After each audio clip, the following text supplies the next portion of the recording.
Bueno, un tema muy importante que se discute de la mano de las otras propuestas de reforma del gobierno de Gustavo Petro es la reforma laboral. Y tenemos aquí la visita del viceministro del Trabajo, Edwin Palma, que gentilmente ha aceptado la invitación del CIS. Viceministro, gracias por acompañarnos. Bueno, muchas gracias a ustedes por la invitación. Estaba en mora de venir aquí a su estudio. Perseguido, ¿no? Por este suscrito. No diga eso porque la palabra perseguir ya está. Vice, ¿en qué estado está esta reforma que tiene dos lecturas? Uno, lo de los empresarios, que dice que va a quebrar el trabajo en Colombia, y otra de los trabajadores que se ven identificados, claman la reivindicación de sus derechos. Bueno, yo creo que hay que partir por esto último, es decir, el proyecto de reforma laboral que ya está en manos del Congreso de la República. Ayer fuimos informados, o la opinión pública fue informada, ya el nombramiento de la coordinación de ponentes que van a estar al frente de la reforma laboral va a quedar en manos de la compañera del Pacto Histórico, María Fernanda Carrascal. Pero es importante señalar que este proyecto de ley, esta reforma laboral, está sustentada básicamente en 6 principios. El primero de ellos es el cumplimiento del programa de gobierno. Nosotros prometimos en campaña, el presidente Gustavo Petro, siendo candidato, prometió en campaña hacer una reforma laboral para cumplir el artículo 53 de la Constitución. El presidente además prometió devolver los recargos nocturnos, devolver los recargos dominicales que fueron arrebatados por la reforma laboral, que no fue consultada con los trabajadores ni con el movimiento sindical en ese entonces, sino que se impuso sobre la base, recuerden, abro comillas, de que a Colombia la estaba matando la pereza, cierro comillas. Y sobre esa base se hizo una reforma laboral para abaratar costos y abaratar el despido, y con la promesa de generar empleo que no se generó. El primer tema es cumplir el programa. El presidente insiste, por eso nos insiste a todos los miembros de gobierno, ser leales al programa que ganó las elecciones. Estamos en nuestro país tan acostumbrados a que no se cumpla lo que se promete, que aquí pues todo el mundo está sorprendido porque estamos cumpliendo lo que prometimos, y entre eso una reforma laboral. Lo segundo es el cumplimiento del artículo 53 de la Constitución. La Constitución establece en el artículo 53 hace más de 30 años, ya vamos para 32 años, la obligación de que el Congreso expida un estatuto del trabajo con unos principios mínimos. Principios que ha tenido que ser aplicados por la jurisprudencia, porque el Congreso le ha entrado por un oído y le ha salido por el otro esa obligación constitucional. Nosotros nos comprometimos a cumplirla, que es un mandato constitucional. Lo tercero es el objetivo número 8 de desarrollo sostenible de las Naciones Unidas. Ahí las Naciones Unidas han emitido algunos objetivos para combatir la pobreza a nivel mundial, para combatir el hambre, y entre esos objetivos está el de desarrollar trabajo decente. Ese concepto que viene del organismo especializado de las Naciones Unidas, de la OIT, lo incorpora este sistema planetario de países para combatir la pobreza, y que coincide con la de la OIT. El cuarto pilar sobre el que se funda esta reforma es cumplir convenios internacionales, responsabilidades internacionales. Nosotros, este país ha ido al concierto internacional toda la vida, desde que nació la OIT, desde 1919, a suscribir convenios internacionales, a obligarse internacionalmente, pero cuando llega al país se le olvida. Y nosotros estamos en la obligación de cumplir el convenio 87, el cumplir el 98, el 154, que es parte de lo que está en el texto de la reforma laboral, y por eso parte también de la pregunta que le hacemos a los que se oponen a la reforma es: nosotros tenemos suscritos convenios internacionales, ¿los cumplimos o no los cumplimos? Pues no, eso no tiene que tener ninguna respuesta distinta, que hay que cumplir como Estado, y esas obligaciones internacionales pues también incluyen los capítulos laborales en el marco de la adhesión de Colombia a la OCDE, o los capítulos laborales en el marco de tratados de libre comercio como el de Estados Unidos, como el de Canadá, como el de la Unión Europea. El quinto pilar sobre el que se sustenta esta reforma es el de los cambios en el mundo del trabajo. Hace años hay trabajadores de plataformas en las ciudades, en las calles, sin ningún tipo de derecho laboral, sin ningún tipo de protección social. Este gobierno llegó a comprometerse, porque además lo incluyó en el programa de gobierno que ganó, a llevarle derechos humanos a esos nuevos mundos del trabajo, a esas nuevas formas de organizarse, también anticipa la transición tecnológica y la transición energética. Y por último, el sexto pilar de esta reforma es: necesitamos llevar derechos, es decir, formalizar grupos de trabajadores hoy desprotegidos, plataformas, trabajadores rurales, trabajadoras domésticas, aprendices del SENA. Entonces, sobre esos 6 pilares se funda esta reforma, que son de sentido común, es decir, es simplemente de cumplir estándares internacionales, cumplir la Constitución, cumplir el programa que ganó en las elecciones y entender que el mundo del trabajo ha cambiado y que por lo tanto también debe entrar el Estado a llevar el derecho del trabajo a ese nuevo mundo. Viceministro, perdón, ya lo elevé al cargo de vicepresidente. Doctor Palma, en ese sentido, en la lectura de estos pilares, ¿cuál cree usted que es lo más importante de esta reforma? Todo es importante en esta reforma. Los 76 artículos allí son importantes. Nosotros creemos que esta reforma va a resolver, ya dije 6 pilares sobre los que se fundan. Ahora esta reforma resolverá 7 problemas. ¿Cuáles son los problemas? 1, debilidad en la aplicación de los principios que protegen las relaciones laborales. Es decir, hay un artículo 53 de la Constitución que no se cumple, que ha sido llenado por la jurisprudencia, y hay una debilidad de aplicación de estos principios en el mundo del trabajo hoy. El principio de la primacía de la realidad sobre la formalidad, por ejemplo, hoy, que es lo que se está discutiendo en el trabajo de plataformas.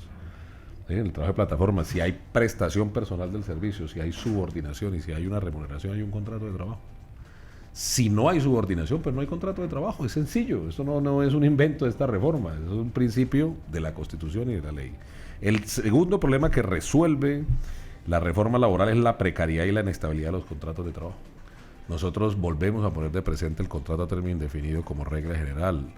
Además, le garantizamos el debido proceso a los despidos con justa causa. Limitamos el despido sin justa causa, aumentamos la tasa de indemnización y además prohibimos los despidos discriminatorios, los despidos sospechosos alrededor de conductas discriminatorias por raza, por filiación política, por filiación sindical, en fin. Tercero, el deterioro, el tercer problema que resolveremos, el deterioro de los ingresos de los trabajadores. Lo decía en estos días con un ejemplo práctico de alguien que trabaja recargos nocturnos y dominicales. Los compañeros y compañeras guardas de seguridad, vigilantes, han dejado, de acuerdo a nuestro promedio, nuestros cálculos, de recibir durante más de 20 años más o menos 1.700.000 pesos al año, es decir, casi 2 primas de servicios, es decir, 2 primas de servicios, y eso redondeando, sin mirar los impactos en las prestaciones, en fin, y hay un deterioro. Nosotros con esta reforma laboral, como lo prometió el presidente, pretende devolverle esos ingresos a los trabajadores, que como lo dijo el presidente, no son costos para las empresas, son ingresos para las familias trabajadoras. El cuarto problema es la inequidad de las mujeres en el trabajo. Nosotros aquí hay un capítulo de género para cerrar esas brechas históricamente en contra de las mujeres. El quinto problema es la atención a grupos de trabajadores en informalidad sin protección social. Plataformas, trabajadores rurales, trabajadoras domésticas, ya lo hemos mencionado. El sexto problema que resolverá esta reforma son relaciones laborales sin diálogo. Nosotros tenemos un país en el que hay cultura antisindical, en el que se ve el sindicalismo como enemigo. Si se monta un sindicato es acabarlo, y por eso no hay democracia dentro de las empresas y dentro de las entidades. Hay que profundizar el diálogo social, hay que cambiar la cultura y hay que promover el derecho de negociación colectiva, de asociación sindical. Y por último, el problema que siempre genera conflictos en el mundo del trabajo, la inestabilidad jurídica. Es decir, al haber ausencia de claridades, de normas en respecto de cómo se deben regular distintos aspectos, pues hay inseguridad jurídica, y la inseguridad jurídica genera inseguridad también social y obviamente genera conflictos. Entonces queremos garantizar paz social a través de una seguridad jurídica con estas normas que hoy están en el articulado. Vice, en un diálogo de un medio nacional, la representante de los medianos y pequeños empresarios dicen: apoyamos firmemente esta reforma laboral, pero aparece el presidente de la ANDI y dice: nos vamos a quebrar, vamos a tener que limitar el trabajo, de pronto vamos a tener que despedir. Los grandes se esconden en los pequeñitos, porque la ANDI, que agrupa las grandes empresas, a los industriales, están hablando por las pequeñas. y eso pues obviamente ya empieza a decir, Fenalco salió a decir que los sobrecostos eran del 32% producto de la aplicación de la reforma, pero de muy mala fe mete el 16% del aumento del salario mínimo, que por demás era concertado, ¿no? Fue concertado. Pero Fedesarrollo sale ayer diciendo que el sobrecosto va a ser del 11%, y del 11 al 32 hay bastante, hay 20% de diferencia. Entonces las cifras no están ajustadas, los datos, nosotros estamos haciendo nuestros propios cálculos, porque además el impacto económico de los recargos nocturnos y recargos dominicales no es para todos los trabajadores, es para quien trabaja de noche y para quien trabaja los domingos, y esas son determinadas actividades, que sí tienen un impacto económico, claro, pero nosotros no lo vemos como gasto en la empresa, sino como ingreso a las familias trabajadoras, para que estos a su vez también obviamente se sientan mejor remunerados, aumenten los niveles de productividad, consuman, tengan más tiempo libre, puedan ir al centro comercial, puedan acceder a las actividades de recreación, de ocio, que también a su vez genera obviamente empleo. Entonces este proceso de discusión alrededor de la reforma laboral no debe estar fundado o debatido alrededor de especulaciones, de datos inciertos y mucho menos de profecías catastróficas, el mundo se va a acabar. Recordemos que Fenalco, lo mismo que está diciendo hoy, este tipo de cosas, dijo el año pasado que se iban a quebrar con la reforma tributaria 500.000 negocios, y pues no se quebraron. Entonces, cuando la reforma tributaria, no, y cuando se negocia el salario mínimo. Entonces no hay que caer en esa trampa. Lo que nosotros venimos haciendo como gobierno es socializando los textos del articulado uno por uno. No todos tienen contenido económico. Entonces ellos han metido todo esto en una bolsa de costos económicos, pero que para distraer para simplificar el debate y obviamente jugar con el miedo, porque el miedo del desempleo y del aumento de la informalidad siempre va a estar ahí rondando. Dos temas muy importantes, viceministro. Uno, pues toda reforma tiene oposición, ¿no? Y esta mucho más, porque estamos hablando de reforma laboral. Dos temas. Uno es la situación con Rappi, ¿sí? Que hubo una oleada supuestamente pues de rechazo que uno no entiende, ¿no? El trabajador rechazando una reforma que le beneficia directamente. Y dos, viceministro, el tema de los servidores, de los servicios por prestación de servicios, trabajadores por prestación de servicios. ¿Cómo está dentro de esa reforma laboral esos temas? Lo principal, lo de Rappi, una cosa que uno no entiende definitivamente por lo que están expresando en los medios de comunicación. Bueno, es normal, es decir, obviamente una reforma laboral que siempre va a poner de presente la tensión histórica en el mundo del trabajo entre capital y trabajo, pues es normal que hayan tensiones, y siempre ustedes que saben que siempre hay trabajadores no sindicalizados que se oponen a las luchas sindicales, pero son los primeros que van y reclaman los derechos obtenidos entonces eso pasa, es decir, eso para nosotros es normal, es natural. Nosotros inmediatamente al otro día nos reunimos con quienes marcharon, los escuchamos. Su única diferencia es en el modelo de contratación. Ellos dicen, nosotros no estamos en contra de la reforma laboral, ni mucho menos en contra del gobierno, estamos en contra de que se nos obliga a un contrato de trabajo. Pudiese dejarnos la libertad de quedarnos como independientes o de irnos a un contrato de trabajo. ¿Contratos sindicales? No, como contratista independiente, como contrato de prestación de servicios. Entonces, que fue lo que salió a decir la ministra ayer, que dijo, bueno, si son contratistas independientes, pues entonces ustedes tienen que pagar la seguridad social, páguenla sola. ¿Sí? Se vuelven empresarios. Entonces, estamos en el debate, nosotros estamos en la apertura de conversar con las plataformas. Hemos encontrado plataformas que contratan trabajadores con todo lo de ley y han dicho el modelo es sostenible y estamos dispuestos a compartir la experiencia. Rappi se ha opuesto particularmente, pero no solamente aquí, en donde opera y donde ha habido intervención del Estado para intentar regular, también ha habido oposición. Pero bueno, eso es, además de necesario el debate, es importante para al final tomar la mejor decisión. Ojalá, nosotros le hemos dicho a las plataformas, incluyendo a Rappi, pudiésemos llegar a algunos acuerdos previos al debate legislativo que lo faciliten, porque si llegamos en acuerdo con las plataformas, el gobierno y los trabajadores a un texto, pues en el Congreso tendrá una tranquilidad legislativa. En lo de contrato de prestación de servicios, nosotros lo que hacemos en el sector privado es decir lo que ha dicho la jurisprudencia. No se puede usar un contrato de prestación de servicios para encubrir una relación laboral. Lo mismo que en el sector público. Eso ya es abundante la jurisprudencia, tanto de la Corte Suprema como del Consejo de Estado en esa materia. Hay un compromiso político Empleo, que lidera el DAF y el Ministerio del Trabajo, frente a la formalización o más bien la regularización de las relaciones laborales de las prestaciones de servicios en el sector público para tener autoridad moral y exigirla en el sector privado. Pero no se acaba el contrato de prestación de servicios ni en el sector público ni en el sector privado, solo no puede ser usado para encubrir relaciones de trabajo. Bueno, agradeciéndole, viceministro, pero no me puedo quedar allí con dos preguntas. La número uno es, ¿cómo entender que en Colombia hoy rechazamos o se rechaza una reforma laboral cuando nos dice la OCDE que somos el país de los países más inequitativos, que están los tratados de libre comercio de Estados Unidos, que no fueron ayer, sino que llevan varios años, Canadá, que hay que acabar esta intermediación laboral? ¿Qué podemos mirar en ese sentido? ¿Y qué ha quedado después de que perdimos los trabajadores esos derechos que hoy intentamos recuperar? Cuando nos dijeron, no, es que hay mucha pereza en Colombia y hay que ponerlos a trabajar más, se perdió las horas extras, los dominicales.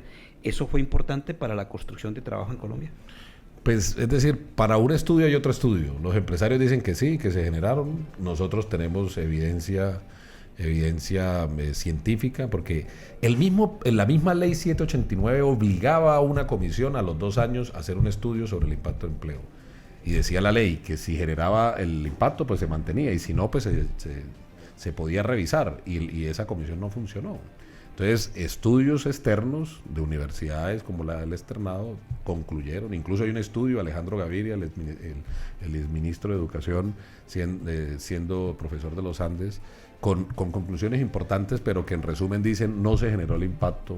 Pero yo me refiero más siempre a una encuesta que hizo ACRIB, que es la Asociación Colombiana de Empresas de Recursos Humanos, de gerencias de recursos humanos. Concluyó esa asociación dentro de sus empresas que el impacto en el clima laboral fue en el 99% de esas empresas, luego de la reforma laboral. Entonces, este es un tema que tiene que ver con la productividad.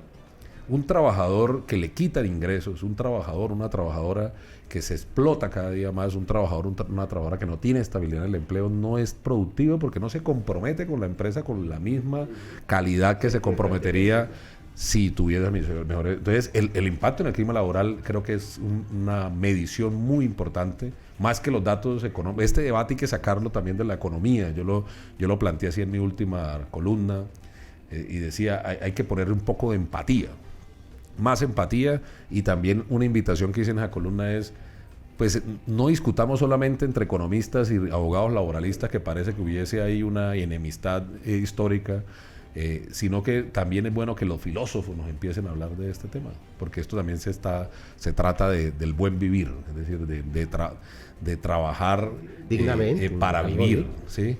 Y no de vivir para trabajar. Y ese debate también, pues obviamente hay que ponerlo en esos términos filosóficos, sociológicos, de empatía, de cómo yo quisiera que el otro o la otra tuviesen un trabajo decente.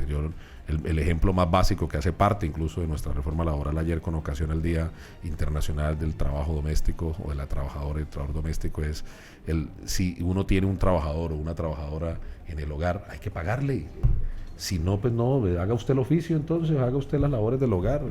Pero uno no puede entonces sostener la tesis de que aquí para que haya empleo se tiene que legitimar la precariedad y la esclavitud en el trabajo. Esa no es la tesis que nosotros defendemos en este gobierno. Bueno, viceministro, agradeciéndole, muchas gracias, que haya estado aquí en el sistema informativo sindical. Teníamos esa gran intención de mostrarle este esfuerzo de unir la lectura de país desde las organizaciones sindicales en este ejercicio de periodismo sindical. Muchas gracias por acompañar al CIS. Muchas gracias a ustedes, muchos éxitos en este. Necesitamos muchos CIS de estos en las organizaciones.